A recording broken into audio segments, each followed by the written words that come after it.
It's Mike Ross, also known as Mike on the Mic. He's getting ready for his upcoming 2022 comedy run. He'll be kicking it off at Bitty Brand's Stress Factory Comedy Club, Caroline's on Broadway, Punchline Philly. You don't want to miss him take the stage at the DC Improv. Then he'll be coming to the Atlanta Improv and at Chocolate Sunday's Comedy Show in Los Angeles, California. It's Mike on the Mic. Looking forward to seeing you there.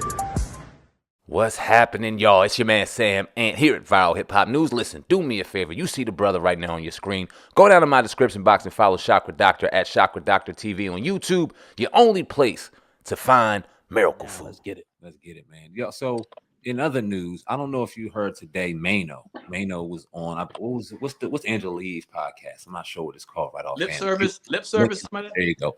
He was on Lip Service and he talked about the fantasy that he likes to play. I don't know if you heard that. Did you hear that? No. All right, so I got it queued up on the computer. I like to let's play it live real quick and then get your thoughts if you don't. Okay. Let's do it. Hold on.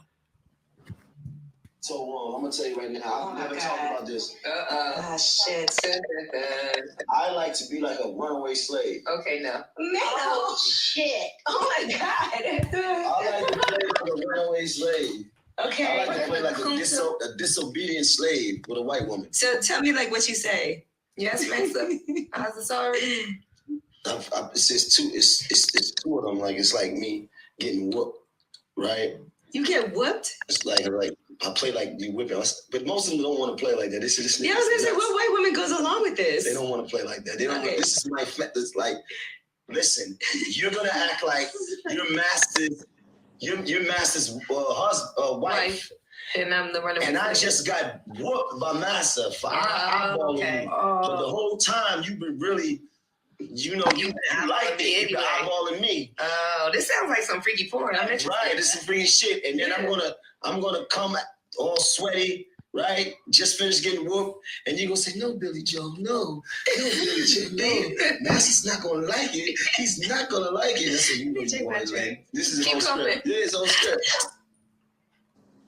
He was, getting the kind of people's business like that. But that shit was kind of weird, the runaway slave thing. So what you think about that, brother? What's your thoughts? Yeah,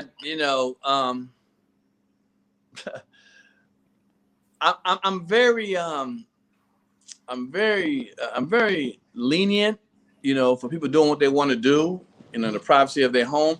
Right. I just think that could have been kept private to me, in this day and time, for what we're struggling about and fighting for. If this is what this man want to rock out and do, him and his white girl, cool, but some things can be left unsaid, and I just think something like that is what's the purpose of saying that in this day and time when we already marginalized and feel like we slaves and shit, and the way we treated like the white man already putting too much pressure on us with the police and white police. Why even say that? And he's a rapper, and he's should be conscious about what we're going through. And again, I respect him as a rapper. I do actually like him, but I don't think it was a good thing to put public. You know what I'm saying? Like what was the reason? What was the big deal for him to do it publicly? Like what are we going after? Is it to sensationalize something to get more clicks so people say, damn, he a wild boy? But he has every right to do what he wants to do in the bedroom. But something I think, like that, I think should just be kept silent. I don't think it's necessary to say. Well, that's what we were kind of saying when we watched it. It was like, damn, to now like everybody will say anything for anything on social media. We was watching something where people were going up and saying, yo, I want to jack you, and going up to people acting like they were jacking them. And we're running into situations where people pulling out knives and guns on them simply for people to click and watch. Yeah, so wow. It's the kind of society we in. It's going from people that just got cameras to people that are superstar rappers, to comedians, to whatever the case may be. Why do you think the thirst for that click is so out here right now? Well, one is because, that's the way sponsors and even fans, engage with you or feel like you're worthy of them, paying money to see you. Sometimes the wilder and crazier you are, people just want to see that. It's more of a reflection of society and not necessarily the individual. The individual is just feeding what the society wants, their desires and so forth. A lot of people like that reckless shit. You see it on even reality shows. If they ain't fighting, you getting off the show. Like if you ain't gonna argue with the person with you, you don't want to see that. It's crazy. It's like, why? So like I will say stuff, majority of the time I say stuff, there's some relevance behind it. There's some real meaning behind it. I've been around a long time. I know what I'm talking about. I don't necessarily say stuff just to jack off to say it for y'all to be like, ooh, it's no, it's really some meaning behind it.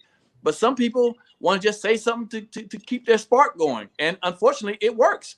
Some people are very relevant. People want to go see some people like, oh, she wild, or he wild. I'm gonna go see him in concert. Like, really? Because he wild? Again, back to what I was telling you before. People are buying into personalities and not substance. Right. On that note, two-part. Well, actually, this question, I ask you this one next. Do you think it speaks to the sickness though? Like, kind of imagine the sickness of like him to say something like that. Like, kind of put like this is an incident where people died, slavery, 400 years, people being oppressed. For him to come out and say this right now is kind of silly to me.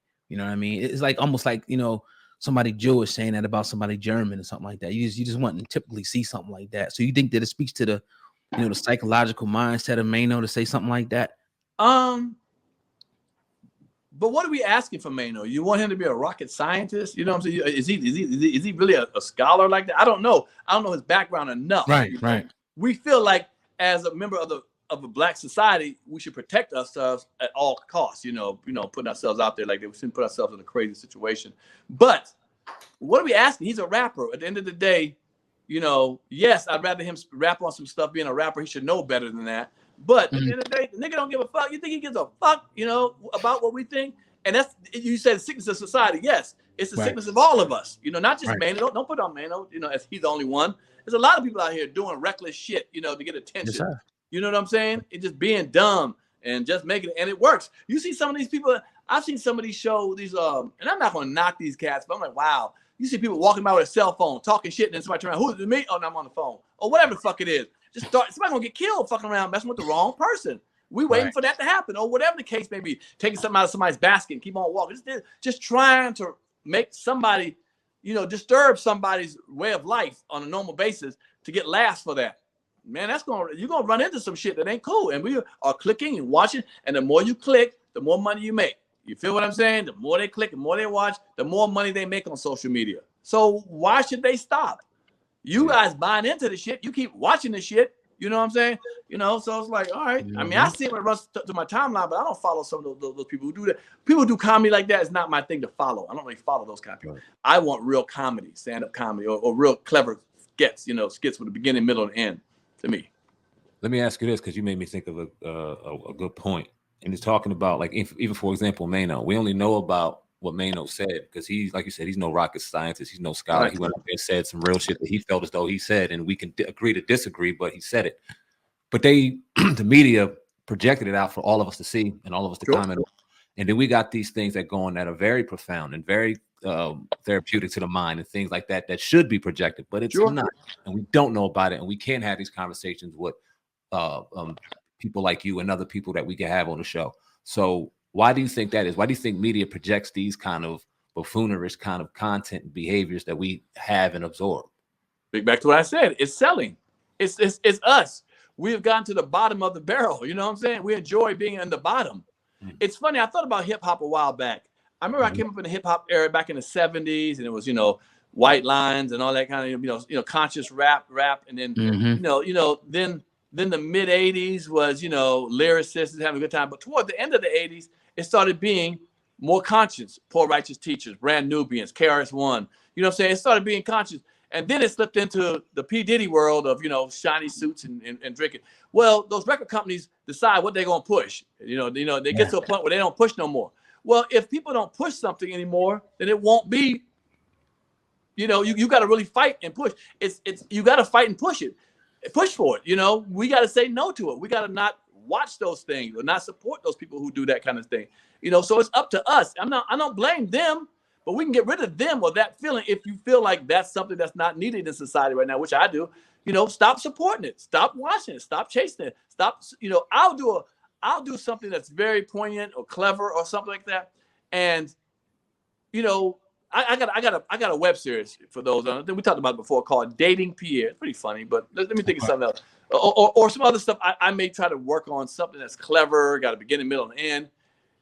Or I'll do a skit that's, about talking about racism or whatever the case may be. And like you said, it won't get passed along. My friends will be like, man, that's funny as hell. That's funny as hell. But they won't pass it to the next person. But Kevin Hart do some arm farts in the middle of Sunset Boulevard and shit. Let me show everybody. Let me pass that around. Or somebody do something goofy. I'm like, damn, this goofy shit gets passed. I myself am a content creator. Do you know how much stuff I get videos of people sending me of goofy shit? I'm like, but are you sending my stuff out? The videos I send are clever that you say so funny. Are you sending it to your friends? Because I keep getting the shit from other people from you, but do you do that to me? And I was like, stop sending me stuff if you're not sending my stuff out. You know what I'm saying? Especially this goofy shit. Stop sending it to me. I don't want to see it if you're not supporting me by pushing my stuff out. And some people are like, you're right, P. You're right. Like, yeah, I got to tell you that. You know what I'm saying? But they like what I do. They just don't feel like they want to push it out. One, maybe I'm not famous enough. They feel like I'm too much of a connection to me. Like, man, you're my boy. I don't need to, you know, you're my nigga. But Mike Epps is the shit. And Kevin Hart is really huge. I got to submit his shit.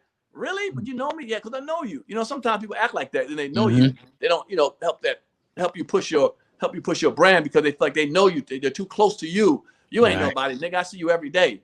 But as soon as Martin Lawrence walks through or DC Young Fly, it's like, like, yeah, I do the same shit, motherfucker. What are you doing? Like, you know, I know you though, nigga. Shit. Nah, we definitely experienced that as well. Speaking of the rap, you talked about it. We think about the drill music. It's kind of been coined now. You know, kind of started in Chicago. Now it's in New York, probably even in DC, everywhere, spreading to all the major cities.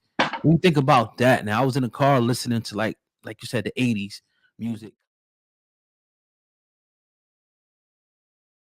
To introduce the show, when I sent this to Sam, asked, oh God, that nigga said, oh God, you the man, Cass. I spit white like a clan mask, and I'm a hustler. I could stand out on the beach and sell sandbags. Some things can't last, but this ain't just a podcast. This is Sam Ant and Oh Godcast. Hip hop uncensored is the vibe, so subscribe. Hip hop uncensored is the vibe, so subscribe.